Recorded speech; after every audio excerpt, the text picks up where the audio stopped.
আল্লাহর নবী আমাদের জন্য কি বলে গেছেন? আল্লাহর নবী বলতেছেন, লা ইয়ারিদান্না আলাইয়া আকওয়ামুন, আমার কাছে এমন সময় একদল মানুষ আসবে, আরিফুহুম, আমি তাদেরকে চিনব, ওয়া ইয়ারিফুনানি, ওরাও আমাকে চিনবে। আমি তাদেরকে চিনব, আবার ওরাও আমাকে চিনবে। আমি তাদেরকে চিনব, এরা আমার উম্মত, আবার ওরাও আমাকে চিনবে। ইনি আমাদের রহমতের নবী। সুম্মা ইউহালু বাইনি ওয়া বাইনাহুম, ও উম্মত বুঝো, ও উম্মত চিন্তা করো।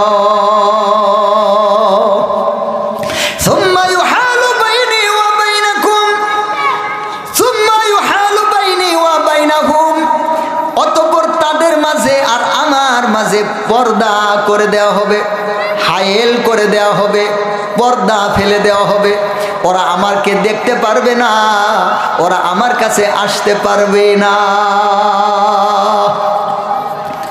এমন সময়ের মধ্যে আল্লাহর নবী হাদিসের মধ্যে বর্ণনা করেন, আমি বলবো, আমি ফেরেশতাদেরকে ডাক দিয়ে বলবো, ইন্নাহুম মিন্নি,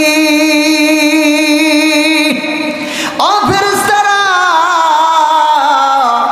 আমি তো চিনতেছি এরা আমার উম্মত, ওরাও আমাকে চিনতেছে আমি ওদের নবী। তবে তাদের মাঝে আর আমার মাঝে তোমরা পর্দা ফেলে দিলে কেন, হায়েল করে দিলে কেন, তাদেরকে আমার কাছে আসতে দিতেছ না কেন?